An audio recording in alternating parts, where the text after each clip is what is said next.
So SideCar is now live in Austin and a number of other cities nationwide. The whole ride-sharing app that you have.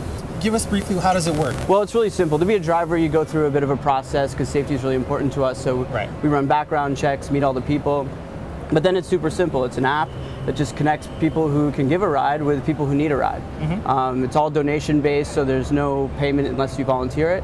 And it's growing like a weed. We really love it. Can you talk about the growth you're seeing and why it's become so popular? Yeah, well, we started back in February in 2012 in San Francisco, and it's really exploded since then. We're in 5 cities, SF, LA, Seattle, Philly, and we're launching in 4 more next week, DC, Boston, Chicago, and New York.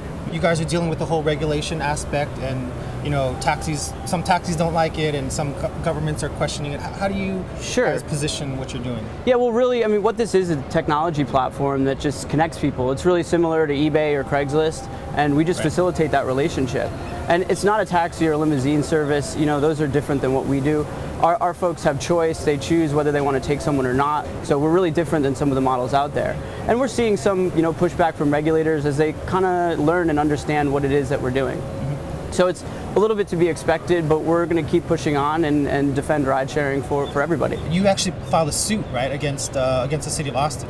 Well, we did. When we came here a couple weeks ago, we got a cease and desist from the city. We're just kind of going through the process with them. I actually had a really productive conversation with the chair of the Transportation Commission this morning.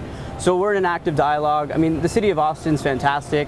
It's a really innovative place, and we think that it's going to be a success here. We're not breaking the law. Like, this is 100% legal, and it's just doing something that everybody wants to do and needs anyway. It's good for the environment. It's good for people. It helps offset the cost of your vehicle. So we don't see anything wrong with it. And can you talk about that whole idea of people who own a car and they can make a little extra cash on the side while doing this? When you're commuting into work in the morning, instead of having an empty 3 seats in your car, you might as well have a couple people and help offset your gas. And owning a car is expensive. I mean, it can be into the thousands of dollars a month. So it's a great way to help out your community and make a little money on the side.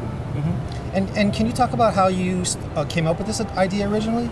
Well, we've been looking at transportation for a long time, and my partner and Sunil Paul, the CEO, we worked with Jahan Khan out of the University of Michigan, who developed Android software to track vehicles. And we approached him a couple of years ago, mid-2011, and said, hey, we'd like to do something consumer-facing, and we teamed up and started SideCar. And how big do you think this whole collaborative consumption area is going to be? I mean, beyond just ride-sharing, what's the potential here? Well, it's huge. I mean, look at Airbnb and some of the other leaders in this space. They've gone from tiny companies to huge multi-billion-dollar valuations, and we're growing super fast. And we're here at South by Southwest, where a lot of early adopters, a lot of technology people are here, and you're live here. Just talk about what the response has been and how it's been so far. It's been overwhelmingly positive. I mean, if you turn the app on right now, it's hard to get a ride because people love it. The idea of being here was to experience here in Austin and then take it back to your home city and enjoy it there.